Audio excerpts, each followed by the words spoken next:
Well, thank you for coming. Should I make the job hard for the cameraman here?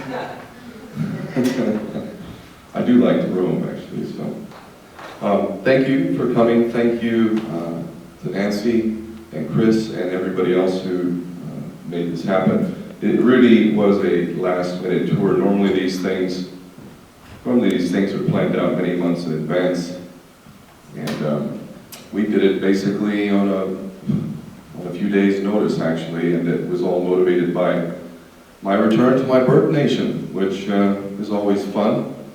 I have the honor of being deemed a terrorist operative of Hamas, and apparently I'm getting paid by Hamas and going to Gaza to form and train commando units for Hamas, according to the Israeli Defense Forces. So, in the interest of protecting you all from my very dangerous terrorist propensities, I get a nice little welcome party every time I come here, and this time there was a little extra surprise. Every time I've flown in the States, I opt out of the body scanner, the pervert's orgasm, and the radiation box that they now have you go through. The box that takes a perfectly naked picture of your body and also gives you some radiation. They're now changing the technology a bit and trying to claim that it has no health consequence, but for me, it's a quote red line. I am not willing, and I'm not willing to get into it, and even if the government said it was safe, I don't know why anybody in their right mind would believe them, quite frankly. But apparently they've changed the rules now. I mean, if anybody was under the illusion that there was anything akin to constitutional law in the United States, I'm not sure exactly where you're getting your information, but clearly the Constitution is well dead at this point. It's not functioning at all. I've known that at least since the 90s, and it's only gotten much worse since then. So according to these completely unconstitutional, treasonous laws that are now in place, they just changed the rules last December, and if they deem you to be a security threat, then they can force you into the radiation box in order to exercise your human right to travel. So that was news to me. I wasn't keeping abreast of the latest treasonous laws being passed here, but they have indeed changed the rules. So they were insisting that I get into the radiation box in order to get on a flight from Los Angeles to Acapulco to attend a conference that I was invited to. So that is actually the impetus for this tour. So thank you very much, TSA. I would not have traveled across this country and met as many people as I have, and ultimately been able to talk about things like this and other subjects which are very important. I never had any intention of crossing the United States on a tour, but because of this, I'm one of those people who, if someone wants to try and exert power and abuse power and punish me, then I feel an extra special little kindle of interest to turn that negative into a positive. I love doing that. Whenever abuse of power occurs, I simply love to transform it. It's like martial arts. Okay, your enemy makes a move towards you, and taking your enemy's momentum and using it to your advantage, it's, to me, quite fun. So here I am traveling across the country, and this is actually the last stop. I think it's been 15 different places, I don't know, something like that. And all of these events were planned, again, very last second. So again, I thank you and the organizers for this event. This is the last one here in the States. I meant to cross into Canada in the next few days, and well, we'll find out what happens there. It's very clear to me that the nations that are basically under the thumb of a very corrupt system, especially under Israeli control or Jewish supremacist control, these nations are very easy to identify, and those nations I'm not very welcome in and get treated like a criminal. And nations that aren't completely under the thumb of this system of power, I'm quite welcome and I have no problems. So Canada, I've actually traveled into Canada a few times over the last several years, ever since I was on the Mavi Marmara, the ship that was attacked by the Israelis, in which they murdered 9 people. Ever since then, that's actually when I was labeled an operative of the Hamas terrorist organization, after having been in the custody of the Israelis for almost a week, having been beaten and threatened and all sorts of stuff. And actually having insisted on staying. I did not want to go. I wanted to stay. I wanted to go into their bullshit court system and state for the record what exactly happened. You guys attacked a civilian ship that was unarmed in international waters and murdered 9 people. And the ballistics records now, I've seen them myself. I've read the ballistics reports. I mean, of those 9 people that were killed on the day, 6 of them were executed. They were flat out executed, you know, on the ground, oftentimes on their stomach, bullet to the back of the head, point blank range, or bullet to the back. And one kid, an American kid, 19 years old, Furkan Doan was his name. He was actually already approved to go to medical school later that summer, at the end of the summer. He was meant to attend. He lived here in the States. And he was on that ship. It was just a lovely young man, you know, really bright future, and a big heart, obviously, or else he wouldn't have been there. He had a camera, he was taking pictures, and he was shot 5 different times. The first 4 times at distance. Again, we know this from the ballistics reports, you know, the momentum of the bullet, where it hit, and so on and so forth. And the first 4 bullets, one hit him in the back of the head. It didn't kill him, though. It hit him in the back of the head and came out around the ear. Another one hit him in the back and went through his left lung, shattered a couple of ribs, came out. Another one hit him in the leg and hit the bone here, the shin bone. And then another bullet hit him in the foot. He was actually on the ground on his back. There were eyewitness reports testifying to the fact that he was alive. But the final shot came when he was on the ground, and we know it was point blank because when you shoot somebody at point blank range, the muzzle, the flash, the fire that comes out from the explosion that is propelling the bullet, it projects out so far. So if you're close enough, it will actually cause a tattooing, and you will see the burn and the tattooing from the bullet. And so the last bullet that hit him at point blank range was just underneath the right eye. So that was the final shot. A beautiful young man, 19 years old, American citizen no less, murdered in cold blood, executed actually, and all provably so. And you know, after they did this sort of stuff to us, kidnapped us, took us to Israel, and then released me after I refused to go as long as I could. And after they released me, 2 days later, they say I'm an operative of the Hamas terrorist organization. So it's like a bad B movie, really. You've got to be kidding me. I mean, if you went to go see this in a movie theater, you'd think, what kind of fucking bullshit is this? I mean, it is so ridiculous.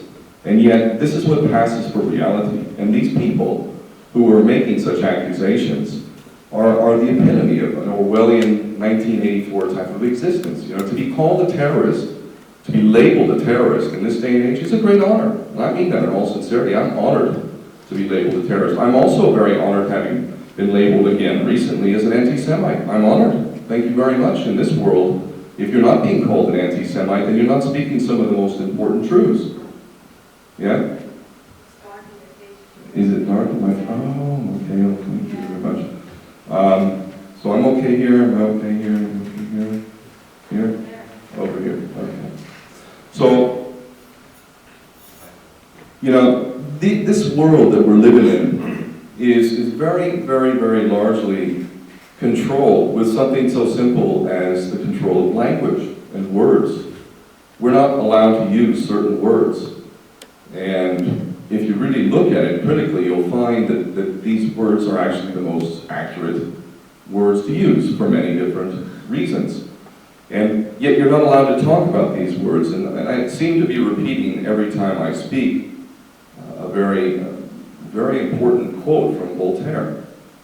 And he said, if you want to know who's in charge, who's in power, find out who you can't criticize. So who is it that we can't criticize? Can we criticize Muslims? You know, is it okay to talk about abuse of power within Muslim circles and abuses within Muslim circles? Is that okay?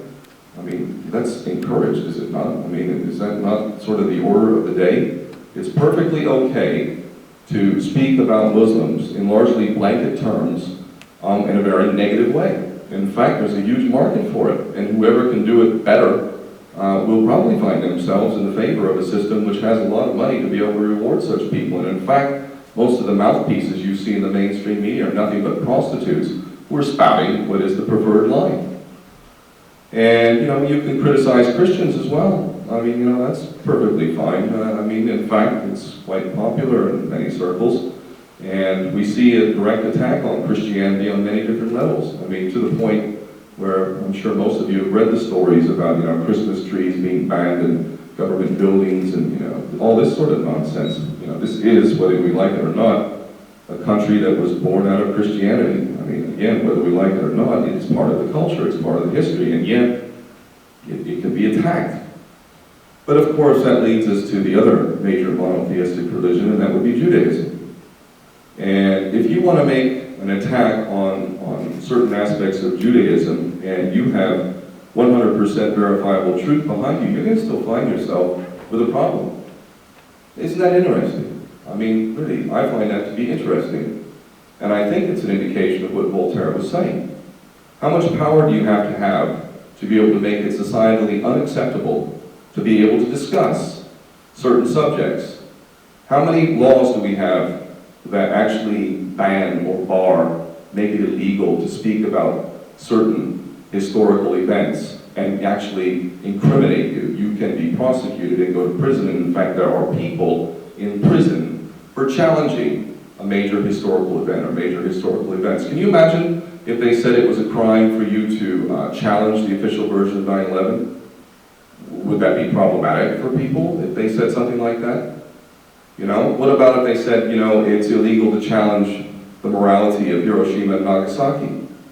You know, I don't know, I think that would be, I think actually making it a criminal offense to challenge any aspect of history, and I mean any. I mean, after all, who wrote history? How much of our history is genuine, according to the official stories? You know, how much of it is real? How much of it should we revise? I'm certainly willing to acknowledge the context in which I joined the Marine Corps, and you know, getting into a position where I was willing to kill or be killed for this country. I believe we were the very best country in the world. I thought whatever mistakes we made paled in comparison to our goodness. And I thought we were about honor and integrity and, you know, democracy and freedom and all this kind of stuff. And why did I believe that, other than I was force-fed a bunch of bullshit history? I mean, if I had been told the truth about American history, I could have found things to be proud of, to some extent, but I could have found a whole lot of stuff to be ashamed of. You know, really ashamed of.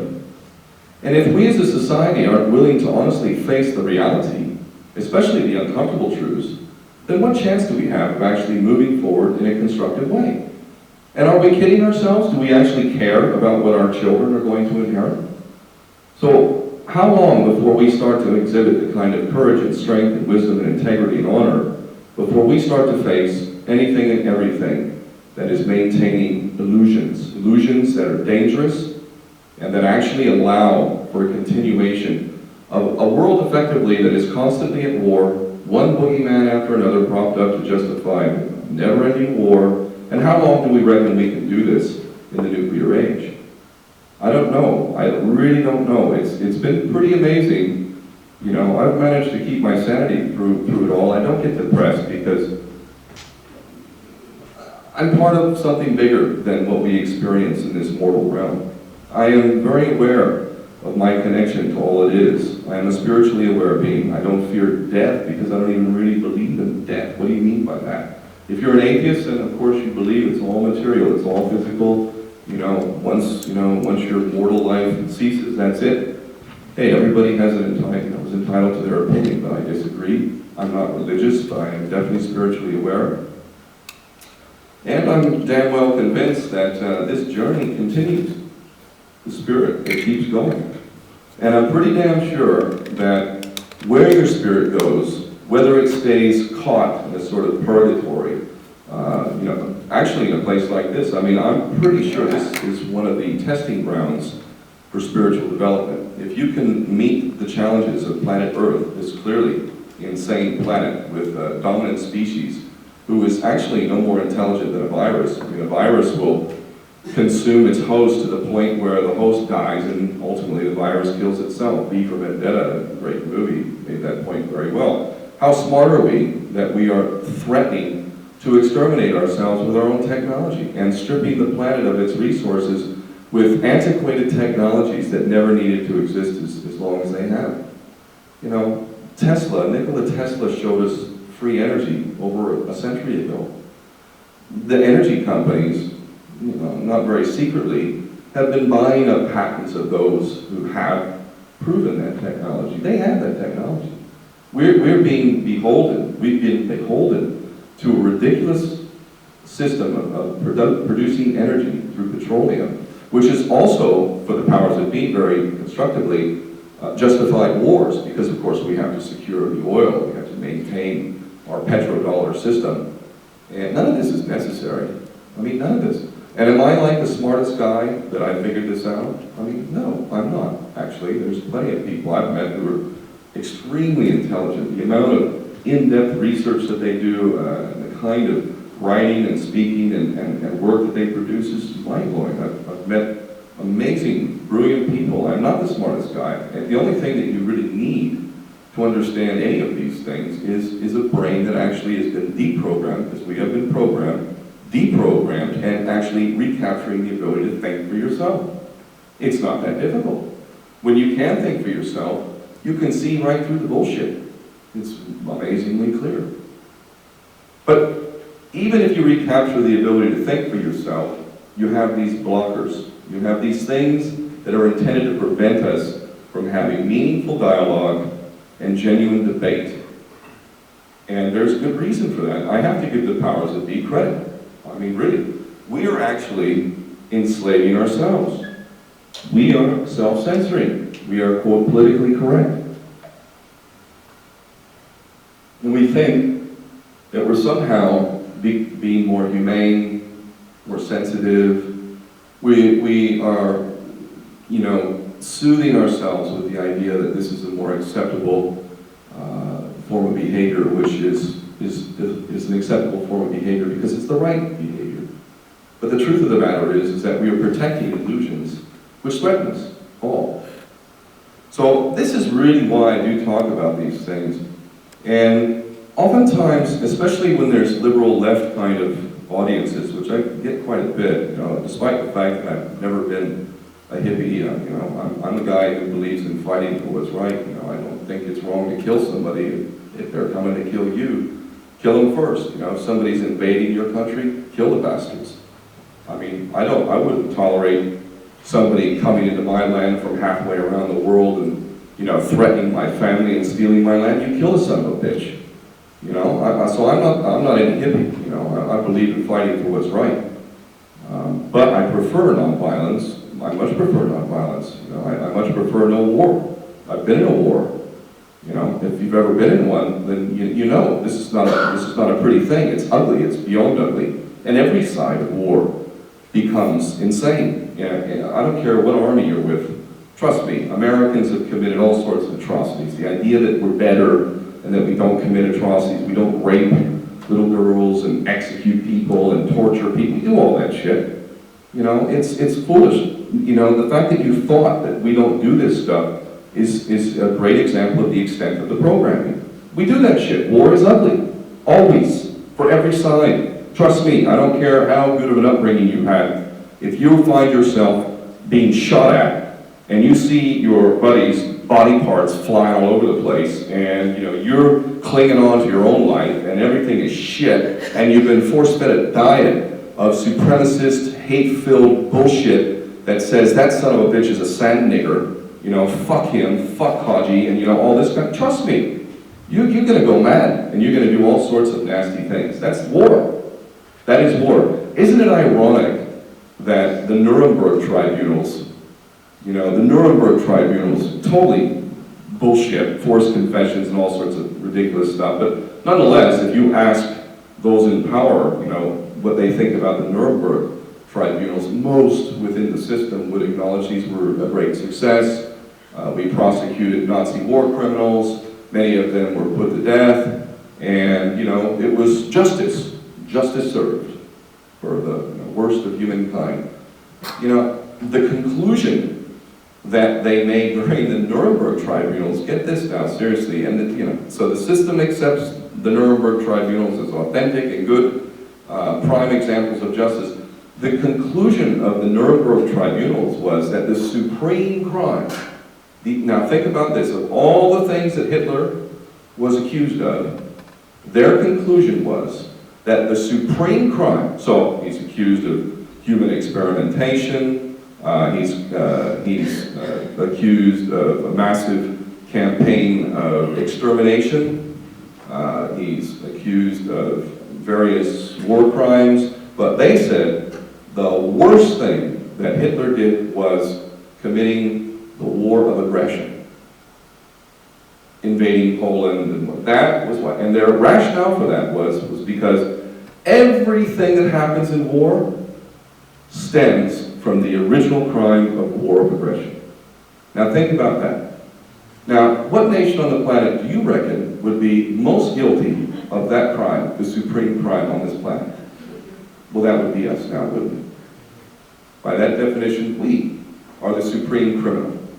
And in fact, by any logical, sensible research and actually just having open eyes and functioning ears, it's obvious. That's been us now for a long time. We can go back. Let me do something a little less sensitive, right? Because we can get into that really sensitive subject, that thing that I'm not supposed to talk about, that thing that results in me being labeled an anti-Semite. But let's get into something less sensitive to illustrate the point of how it's acceptable to talk about certain things and not acceptable to talk about other things. Has anybody ever taken the time to look at, I mean, we could look at Hiroshima and Nagasaki, and I've actually been to Hiroshima and Nagasaki, was invited there back in 2004, did a tour across the country, and was there for the annual ceremonies, memorials in Hiroshima and Nagasaki. I actually sat down with two different groups of survivors of Hiroshima and Nagasaki, and, you know, amazing experience, really amazing. I mean, that was hell on earth, for sure. We created hell on earth. And these acts were not so arguably the most horrendous criminal terrorist acts in the history of humankind, especially Nagasaki. I mean, you know, the bullshit argument that Americans have been told is that we avoided an invasion of mainland Japan and that ultimately it saved a bunch of, that's a lie. It's just a lie. It's an absolute lie. It bears no resemblance to the truth. Japan was on its knees. It was simply a matter of what were the terms of surrender going to be. That's where we were when we dropped the bomb on Hiroshima. After Hiroshima, a country that was already on its knees, which was just ready to work out the terms of surrender, was now devastated with over 100,000 killed and a complete city leveled. And then we went to Nagasaki. And we did that as well. I mean, this is like pure sadism, man. This has nothing to do with military necessity. This is like pure sadism. Paid for and sanctioned by the American population, because of course, what our version of history is, it makes it all justifiable. This is how important history is. If we don't know the truth about history, then how in the hell are we going to make intelligent decisions moving forward? And if certain subjects within history are taboo, why do you reckon they're taboo? Probably because we need to look at those subjects. Probably because. But Hiroshima and Nagasaki aren't even, in my opinion, they're not even amongst, arguably not the worst. We look at what we did to Germany during World War II. Most of us believe that Adolf Hitler started bombing England, and we, the Allies, the good guys, had to respond in kind. That's not true. That's not true.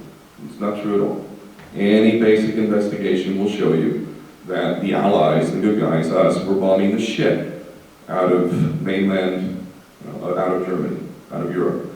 And we were causing major, major damage. A lot of loss of life, civilian life, supply lines were being cut. People were literally starving in Germany. I mean, it was brutal.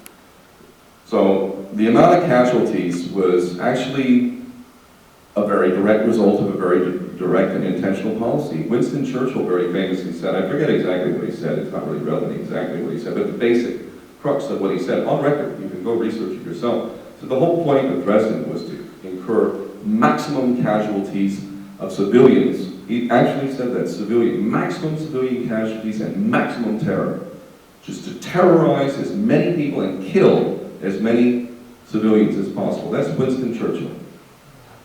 And so we get it a second time. The fire that was created, this is phenomenal stuff. The fire that we created was so huge and so intense, fed with all of this ancient wood structures and whatnot. The fire was so intense that it rose hundreds and hundreds of feet into the air. It was a flame like no other. And it was so hot and so powerful that it actually created super hurricane force winds.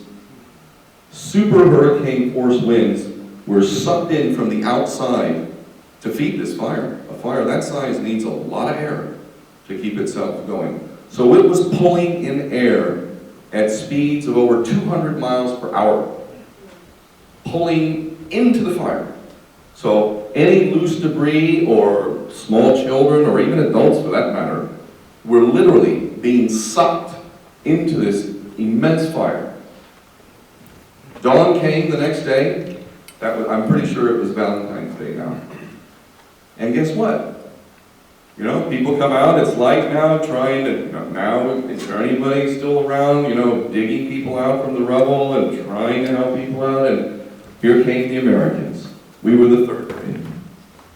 And we hit them again, a third time, after this incredible devastation. So the idea that we're the good guys, and this was the Great War, and this is only, a couple of examples, but, look at it, go deeper. I'm not making this shit up. There's no need to exaggerate or embellish here. The things that we have been responsible for are a matter of public record. This is not seriously debatable. And the version of history we've been told is absolute bullshit. We were not the fucking good guys. There was no real good guys. Just a bunch of idiots fucking instigating a world war that never should have happened. Because I have seen around the world that people want the same thing, and none of us fucking want war. None of us. Nobody in their right mind wants war, but I'll tell you who does want war. The fucking bankers. They love war. It's the greatest thing for them. They love it. It's more than just the money. The money's not even the issue, to be honest. Those who run the world have an infinite supply of money. It's not about the money. There is a satanic element of the ruling elites, the ones who are running this world. They get off and derive great power and energy from us killing each other. These bloodbaths that we're involved in, not their sons and daughters. Their sons and daughters aren't involved in this shit. It's your sons and daughters. It's me. It's the 22 American service members a day who are committing suicide every day, getting sent off to do this shit. And they love war. War is great for them on many different levels. Profits for those, their minions, to make a bunch of money.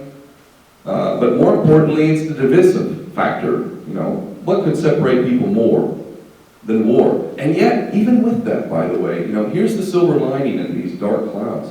Look at Vietnam. We dropped more bombs in Vietnam than all of World War II. Can you imagine that? We dropped more bombs on Vietnam, Laos, and Cambodia than all of World War II. Think about that. 20 million. That doesn't even include the Agent Orange. Millions and millions of gallons of Agent Orange poured all over that country.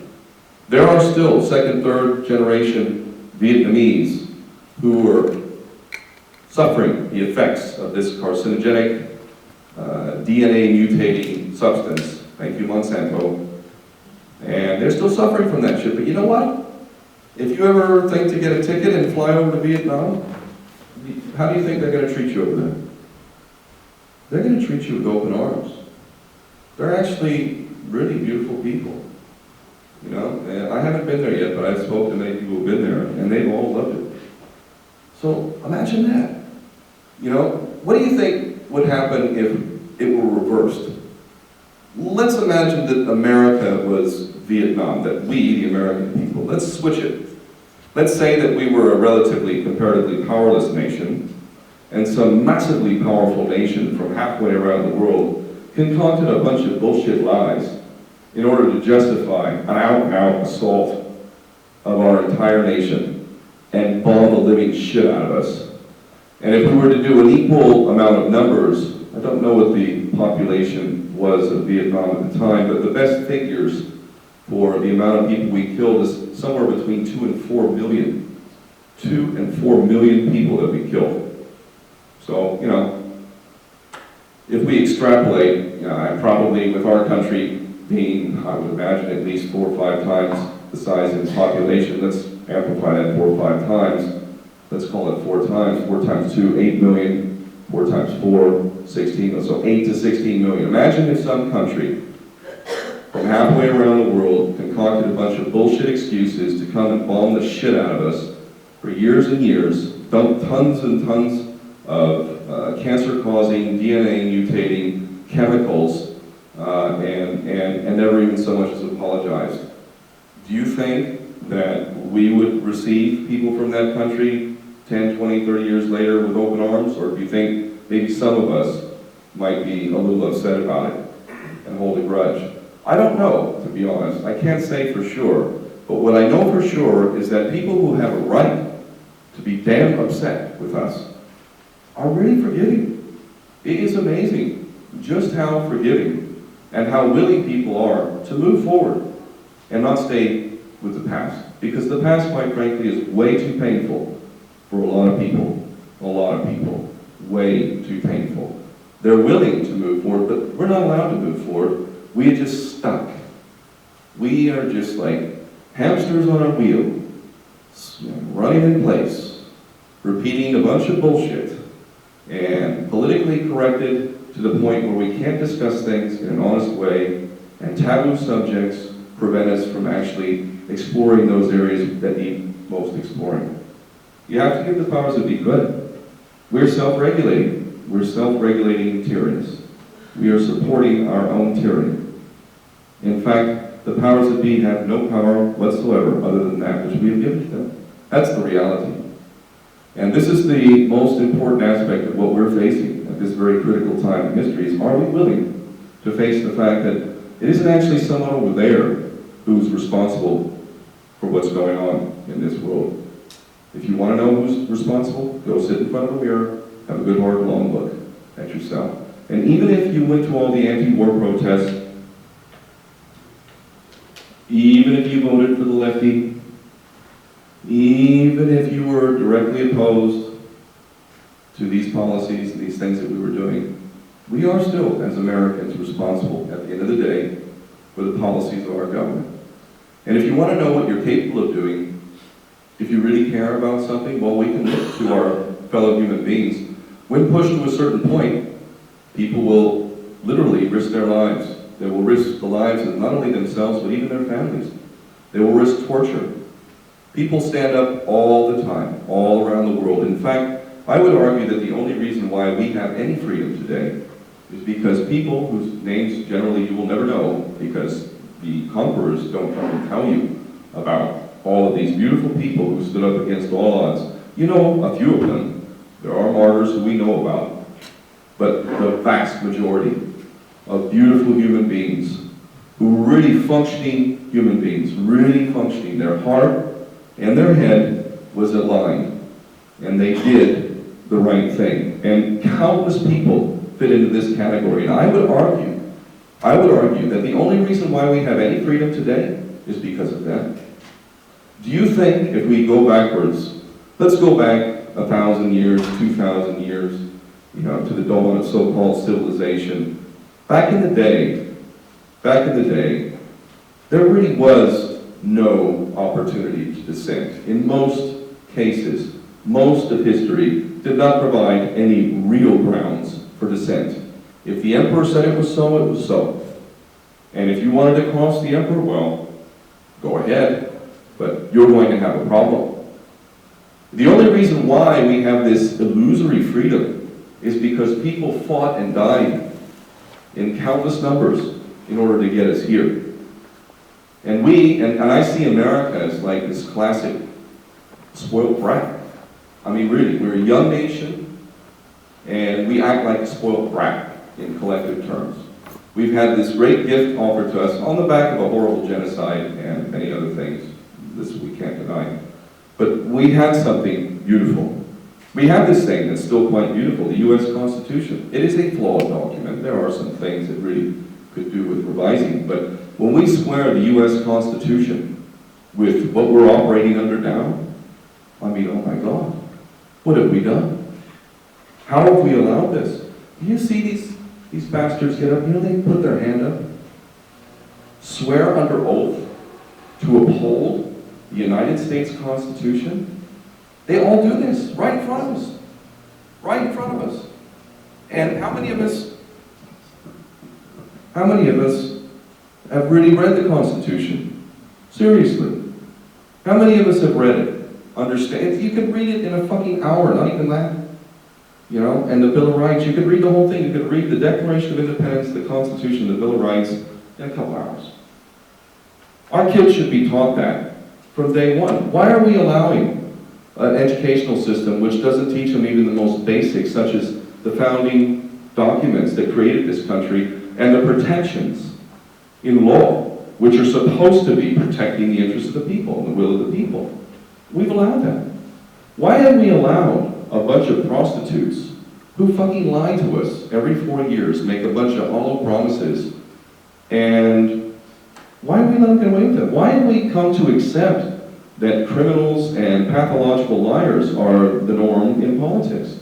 Why haven't we demanded true representation? Why are we threatening to hand this world over to our children in an even worse state? And how much would we be willing to do if we felt genuinely that our children would inherit a tyranny? If we knew that they were going to inherit a tyranny in which there's no privacy, no due process of law, there's a dictator in the White House, he can exterminate and execute anyone on the planet just with a simple meeting in the Oval Office and identify, yeah, that person's a terrorist, and yeah, that person's a terrorist, and so go ahead and take your drone and go kill. And he's even killed American citizens. How would we allow our children to inherit that? Well, actually, we already have that. That's what we have. How did we get here? How did we allow ourselves to accept this unacceptable situation? I am sick and tired of pointing the fucking finger. Like Israel, actually, it's too easy. Fuck Israel, look at Israel. From the very beginning, it was a monstrosity. A total monstrosity. How it was born was monstrous. If you don't know this, study all that bullshit you've been taught in this country. I'm telling you, fucking turn that shit right upside down and then you'll get the more accurate version. The Palestinians had committed no crime. Why did the Palestinians pay the price for an apparent Nazi, German crime? Well, why did the Palestinians pay the price for that? What did they have to do with it? Why isn't there a Jewish homeland in Germany? I mean, if the Germans are the ones that did all this stuff, they're accused. Why the fuck are the Palestinians providing a homeland for a Northern European crime? My ex-wife's father is one of those Palestinians who, in 1948, made a decision to exit his homeland. He came from one of the most beautiful parts of now Israel, Jaffa. It's acknowledged as one of the most beautiful areas, arguably the most beautiful area. It's a seaside community. It's absolutely fantastically beautiful. It was always a multi-cultural. It always had a mix, actually, of Christians and Jews and Muslims. And he left in 1948. His family has deep title to that land. They did not leave of their own will. I mean, how would you feel? I mean, Native Americans understand the story very well. It's hardly any different. The problem with the formation of Israel is they were a little bit late. The 1800s was a good time for that. You can fucking steal everything. Might makes right. And that was the order of the day. But this happened in 1948. With the formation, isn't it nice and very coincidental that the United Nations was formed that very year? In fact, it was the United Nations. Practically the first act of the United Nations was to apportion over half of the land, actually nearly 2/3, to about 15% of the population. The UN partition plan, if you look at it, is fucked. It gave the majority of the land to people who had not only but recently arrived, and with no consideration or consultation of the people who were actually living on that land. I mean, it was always a deal that was fucked. And the reason why this could happen is because one of the greatest myths that's ever been created during World War II, and it's a narrative that is protected to this day. And the consequences of this false history are such that the Palestinians have been sucking on it ever since, because we can't touch this subject. You can't touch it. I would love for my Palestinian brothers and sisters, and I would love for my Jewish brothers and sisters, quite frankly, because this false narrative, while it has benefited you for a long time, is going to be the end of you. Because see, I'm not actually a person who hates. I don't hate anybody. I feel genuine pity for Jewish supremacists at the top of the pyramid, and psychopaths of all types, kings and queens, princes, Prince Harry and Prince William, and all these poor people, because they are all deeply traumatized and victimized. They have been thoroughly stripped of their humanity. So the idea that I hate anybody is wrong. And before I get in a little deeper into these taboo subjects, I will say again, which I have stated over and over and over again, I recognize every single human being on this planet as a brother or a sister. I don't care what group you come from. You are my brother or my sister. But that doesn't change the fact that many of my brothers and sisters are acting in a way which is completely and totally unacceptable. Unacceptable. And I don't care if the situation were reversed on any different level. If there wasn't this incredibly disproportionate amount of Jewish power that was violating the rights of people and manipulating this into one war after another, if it was the Muslims who were doing it or the Christians who was doing it, I would be pointing that out. I don't have any preference, you know. All I want is the truth, and I shall state the truth as best I know. And the problem that we're facing today is that the chosen group, Jewish people, are basically the ones who have been provided historically real benefits, real perks for being a member of the tribe and protecting the tribe at all costs. And this system is so effective and so pervasive that you find even those who would appear to be your allies, controlled opposition, even those that you would consider to be your allies, actually what they're doing is they're positioning themselves in a place to be able to control the dialogue. This could never be more pervasive and obvious than the so-called Palestinian Solidarity Movement. The Palestinian Solidarity Movement is much more concerned with protecting the Jewish population and Jewish sensitivities than it is Palestinian rights. And there are many examples of this. I know this firsthand. You know, I've actually been to Palestine many times. I've been awarded Palestinian citizenship by the democratically elected government. The head of state at the time, Ismail Haniyeh, personally has handed me a Palestinian passport, a VIP passport. I was awarded the key to the city of Gaza by that government. I have put myself at risk many times. My life has been on the line many times for Palestine. But am I an accepted speaker on behalf of the Palestinian cause in terms of the Palestinian Solidarity Movement? No. No, I'm not. And they'll say the reason why is because I'm an anti-Semite. Right. So let's get into that. Before I stop, let me just say this. I will get into something very positive because I've just been at a conference. It was really a great conference, I have to say, the Free Your Mind conference. I definitely recommend it. However, of all the speeches that I heard, there was only one that actually offered a real, viable plan, solution, and that was mine. And I didn't get it to a great extent. Most of what you hear at these conferences is doom and gloom and how nasty it is. And that's important. I mean, it is important. The truth is the first step, awareness. If you're not even aware, you don't know the truth. Come on. You're not going to solve your problem. Awareness is key. I have a mantra, truth, justice, peace, TJP. And it's in that order. For me, the process of affecting a better world, getting to peace, is a three-step process. The first step is the truth. And that is why it is so important for us to delve into those areas that we're not supposed to. Because it is within those areas, especially the most painful truths, that we find the greatest value, the most profound understanding and wisdom.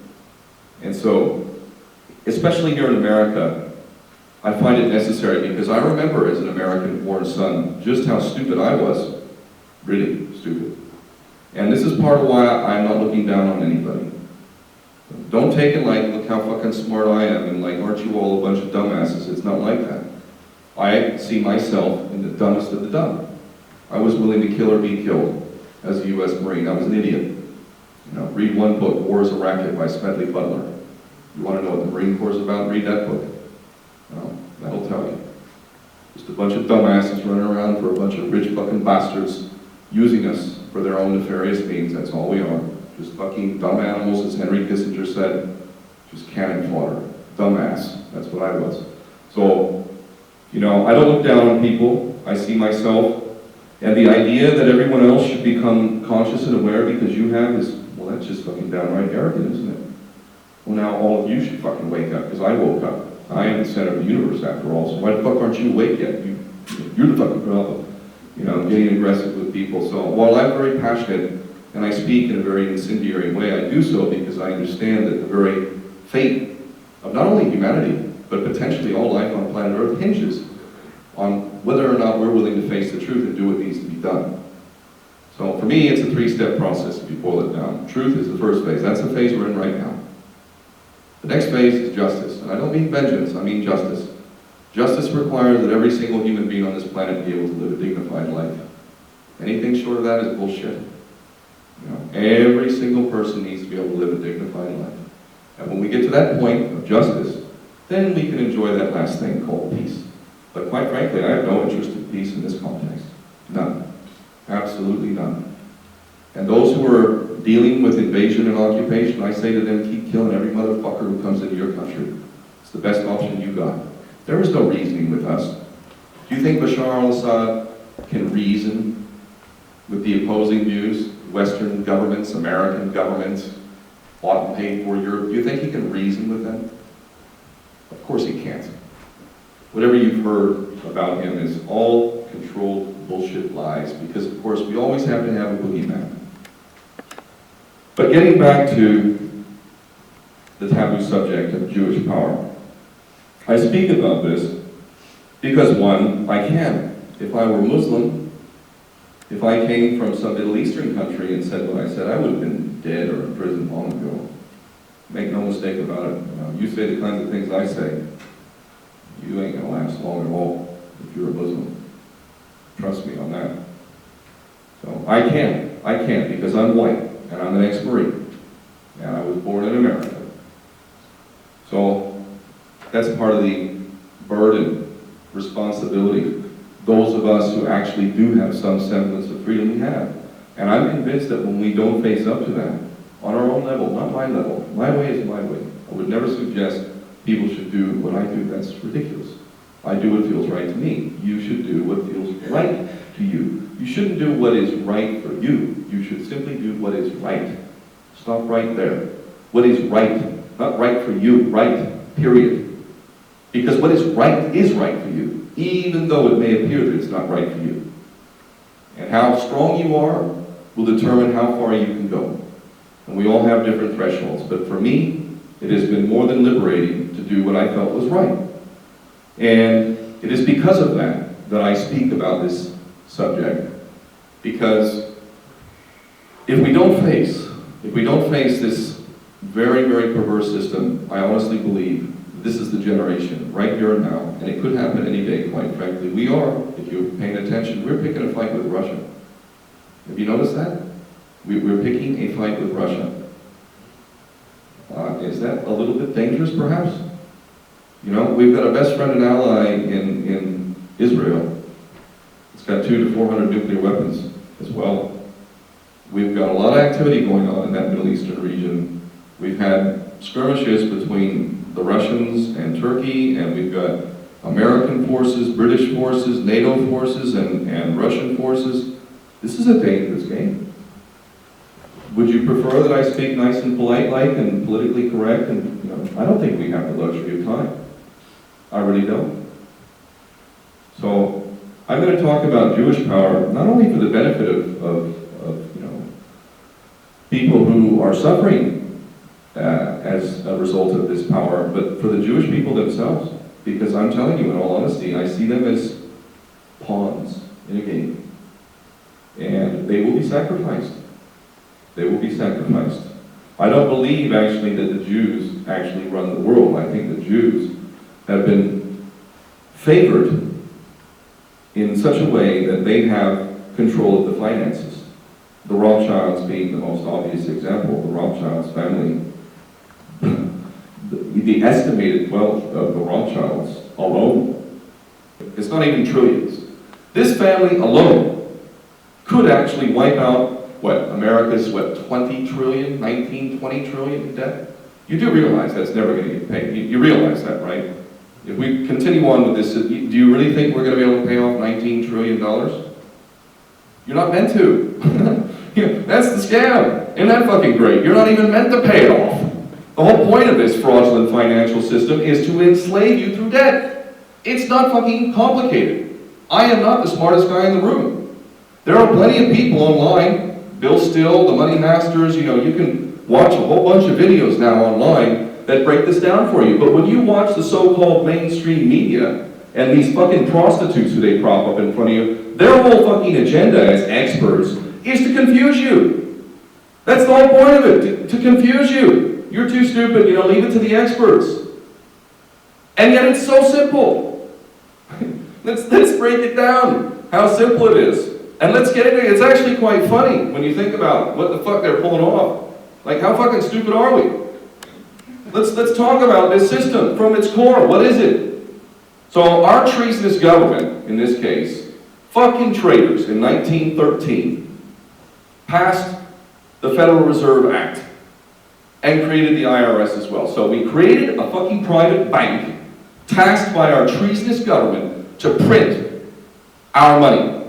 And they also created the body, the IRS, to enforce the debt, which was predictable and obvious and intentional. So they created the debt-driven private bank and the arm of the government to enforce this fraudulent financial enslavement system back in 1913. So here's how simple it is. This private bank, with shareholders whose names you're not allowed to know. We know they're the fucking Rothschilds and their stooges, basically, but you're not technically allowed to know who it is. It's Jewish bankers, or those controlled by Jewish bankers. That's who it is. And it's not just the Federal Reserve Bank, by the way. It's the European Central Bank, it's the Bank of England, it's the Royal Bank of Canada, it's the Bank of International Settlements, it's the International Monetary Fund, it's the World Bank, all of them, basically the same. It's the same individuals who control all of these.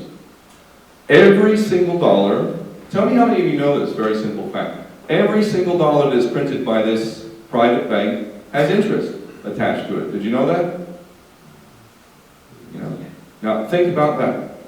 Every single dollar that comes into circulation has interest attached to it. So what does that mean? What that means is it is impossible to pay the debt. There is no way to pay the debt because there is not enough money to pay the debt. If you have 1% interest on $1, that means you owe 1 penny for every dollar created. So if you print $10, you have $10.10 of debt, but you only have $10. How are you going to pay $10.10 of debt if you only have $10? Let's take this into the trillions, but that's how it works. The whole system is intended to keep you in debt. There is no way to pay the debt. How many of those fucking experts that you hear on MSNBC and whatnot ever mention that? Am I the fucking smartest guy? Am I like the master researcher who figured this shit out? How far and pervasive is the system when nobody within academia, politics, mass media, the fucking, judges, courts, police, how many people get up within these systems and speak the truth about this? None of them. Virtually none of them. Do none of them know it? No, of course some people know it. But what's going to happen to you if you speak about it? You're going to lose your job. Or worse. So this system that we have, it is designed to enslave you with debt. I want to take it a step further though. Let's I'll tell you what, these guys, man, you gotta give them credit. Like, they got some fucking balls, boy. Some chutzpah. Really, really, really. Remember that thing, that financial crisis we had just a few years ago? 2008, yeah? Remember what happened there? Remember that whole too big to fucking fail bullshit? How many of you are business owners? Nobody? Wow. Oh my God, okay. Well, I was a business owner. I built a business from the ground up. I actually borrowed money from a loan shark, to start my business. And I fucking paid him back. And I built the business from the ground up. In fact, that business lasted 17 years. It only died a couple years back when my mom passed on. And I simply did not have the ability to carry it on. But it was a very special business. And I can tell you this. I remember once watching my mother, after I had left America, I'd come back to Hawaii, where it was. I remember once watching her cry on the phone with an IRS agent who was threatening to seize her home. She paid taxes her whole life. I don't know how much she fucking paid taxes. In fact, she paid in Social Security, and because she wasn't married, all that Social Security down the fucking tubes. I didn't get anything. She had a partner for many years, but because they were not married, he didn't get anything. So she paid into Social Security her whole fucking life and didn't get a penny. None of us got anything. Not even the amount of principal that she paid into it, nothing. And I remember watching her cry on the phone while this IRS fucking bastard was, playing his little financial terrorism game. And, this affects people. I know as a small business owner, the margin for error is very small. Very small. If you don't have a large bankroll, a huge amount of capital to back you up, you better be pretty effective with your money. And if you make mistakes, trust me, the government ain't gonna say, well, you're too nice to fail, Or, you're too good to fail, They're not gonna fucking help you out at all, but 2008, boy, too big to fail. Yeah. What does that really tell you, too big to fail? What does that really mean? I'll tell you what it means. That's power. That's power. The government works for us. We own the government. So they can't say that, can they? Sorry guys, I know we're your elected representatives and all, and shit, it's really gonna fucking be painful. It's not really fair and whatnot, but we work for the bankers, and they told us that we cannot fucking let them fail. We're under orders. So what can we do? That is actually the reality. They work for the bankers, because when you have an infinite supply of money, you can buy anything and anyone that can be bought. But it's worse than that, see? Because what we have now, and for a long time, ever since this fraudulent system has been in place, what we have is this unbridled power in the hands of a bunch of psycho and sociopaths who are so drunk on their own power that they don't want 90% power, 95%, or even 99% power. They want absolute power. They want to be gods. That's what the real goal is here. They have the money. They have the money. Make no mistake about it. The minions want money. Yeah, the minions. If you see them, they're not the powers. If you see them, they are not the power. You think Bernie Sanders is going to fucking confront this power and actually liberate this country? I ask you all, all of you who are putting faith in him, that please don't do this again. After you realize that this man is pulling an Obama on you, please don't do this shit again.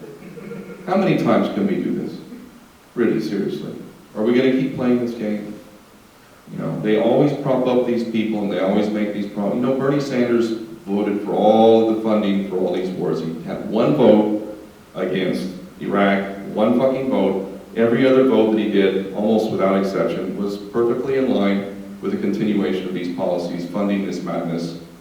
Go look at the record. Go look at the record. The bankers own your government. I don't really know about this whole Trump thing. He's such an egomaniac that he should be disqualified right off the bat. In a sane world, if you were an egomaniac, you would not be qualified for public service.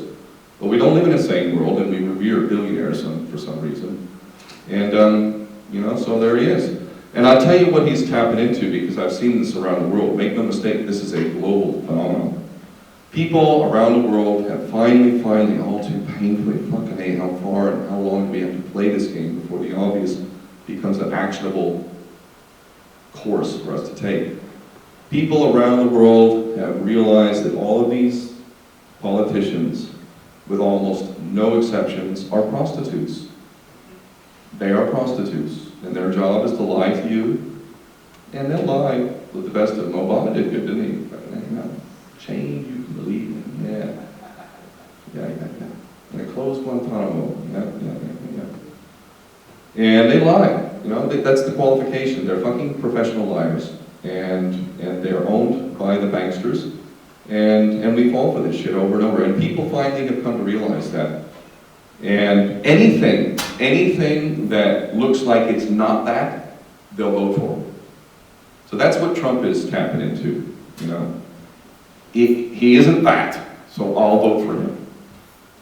Look at him, he's destroyed all those Republicans, he's destroying the rest of the Republicans. Even the Republicans, as much as you hate them and, as much as you dislike them and, their policies and whatnot, they have the sense to realize that this is the only guy who isn't that, And who is it in the Democratic Party? I mean, I understand that Bernie puts on a good show and whatnot, but I'm sorry, the record is not square with that.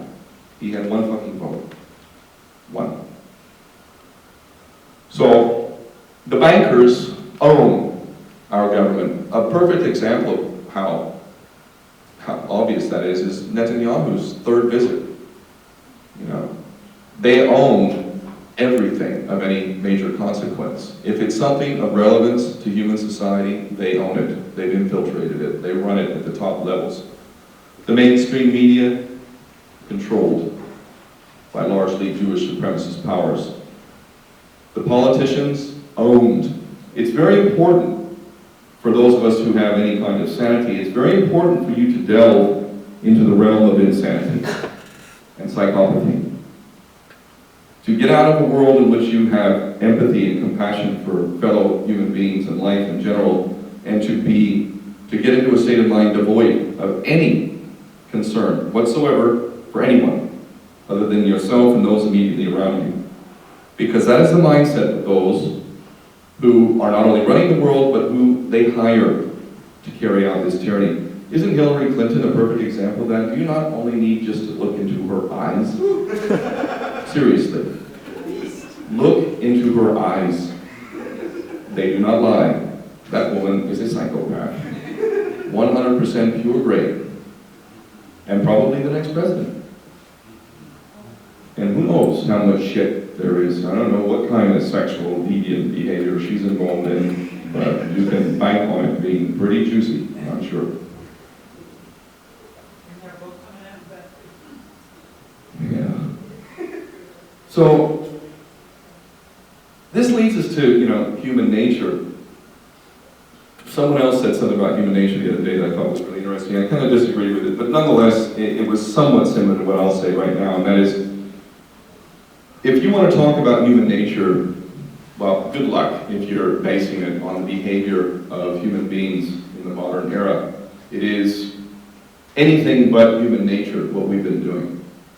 And I base my opinion not only on my personal experiences traveling around the world and seeing how people are from all sorts of social strata, from the poorest of the poor and war-torn regions to wealthy and everything in between. And what I have seen over and over is that basically people want the same things. Left to our own devices, we wish no harm, no foul towards anybody else. If we can live a dignified life, we will happily live next to a Jew or a Christian or a Muslim or whatever. As long as we can live a dignified life, we really don't have a problem. But when we live in a world of scarce resources, things change. Things change. You can put 6 chickens out into a field, and they will form a pecking order, and they will live harmoniously, and they will be healthy, and they will do what chickens do. You can take those same 6 chickens and put them in a cage, and if conditions get bad enough in that cage, they will cannibalize each other. It's not correct to say that that is natural for a chicken to do that. It's not natural at all. And nothing we are doing right now is natural.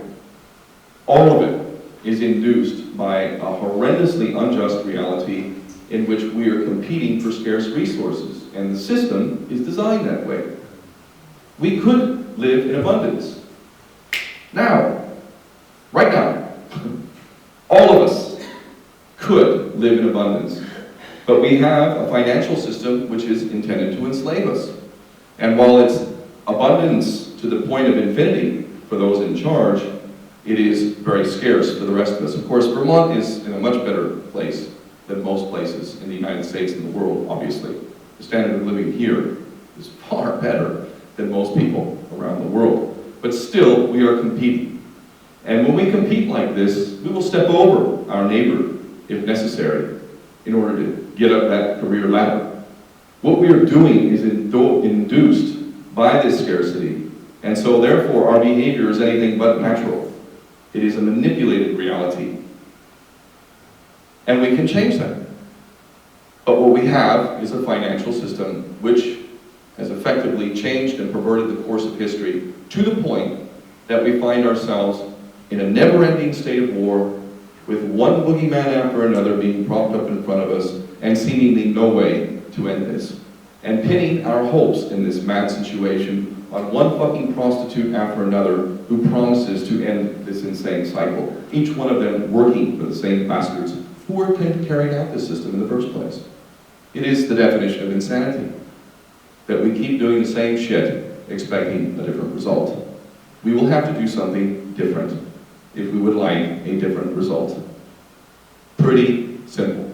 I honestly feel like I'm one of the best friends that Jewish people have, because this political correctness stuff is meant to prevent us from talking about the Jews who are actually running this financial system and who have perverted history to the point that we can't even touch historical issues. But I honestly believe that the Jews who are actually visible, the Rothschilds and all of the top bankers and the top level executives and the corporations, the media and all this sort of stuff, they are actually being used as pawns. They are enjoying an incredible benefit in terms of finance and opportunity by being part of that tribe. As long as they don't dissent, they will continue to derive those benefits.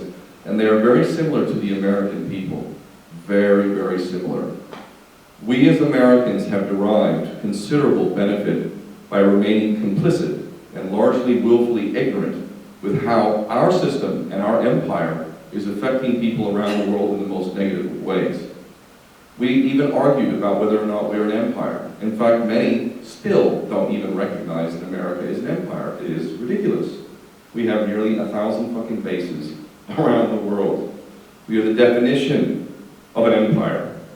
And as empires do, they do not benefit. They do not benefit the masses. They exploit, rape, and plunder for the benefit of a few. And our job has been to be complicit, to keep our mouths shut, and to not do nearly as much as we could do. And we basically have provided the credibility of the United States.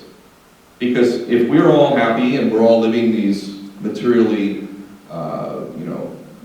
beneficial lives, and we ultimately provide a consent for that government. We provide the credibility. We are the ones who actually gave them the power. They could never have done it without us. If we said, we are not willing to carry out wars of aggression, we are not willing to pay taxes for that, we are not so stupid as to believe in the next boogeyman. If we hadn't done what we did, given our complicity, giving our consent, they could not have done what they've done. And the Jewish people experience the same basic thing. They are going to be the ones that are going to fall. This country, if you haven't noticed, is being set alight. You're being sacrificed. This nation is being sacrificed. It's only a matter of time before the petrodollar system ends. You know what that is? Do you know what that means? The only reason why any of you have the homes that you have and the prosperity you have is because of the petrodollar system. That's the only reason why you got it. That system that requires that all oil be traded in US dollars. The people who refuse to do that, you want to know who they are? Well, Saddam Hussein, actually, just before we fucking took him right out. It's not only him, there's others. Russia actually is making that move as well. Iran has been forced to make that move. You can identify who refuses to play this game by those who we consider our enemies. Are we enemies with Saudi Arabia? How many women out there are feeling good about our relationship with Saudi Arabia? Did you care about the rights of the people and the women in Afghanistan? Did you think that was good that we were helping them out? How are you feeling about the women of Saudi Arabia? You know how they're fucking treated? I don't know how much your mainstream media is telling you about that, but women have no fucking rights. None. I mean zip.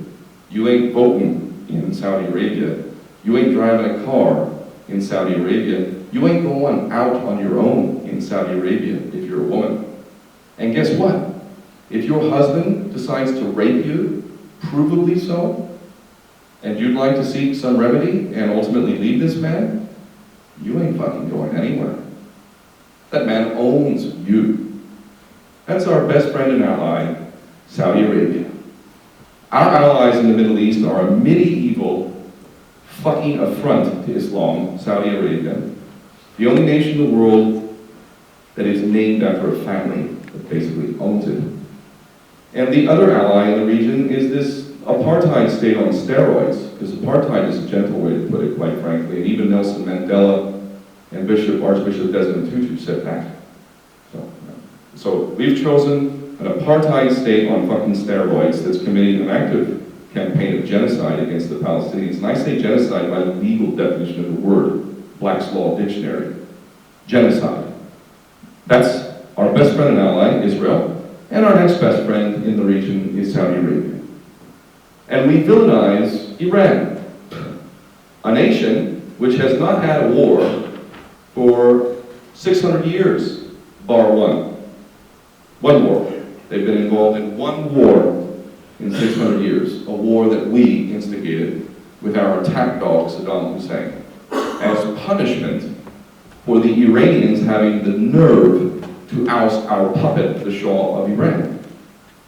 How many people here know that Iran democratically elected a leader back in 1953? Did you know that? Democratically elected. Mossadegh.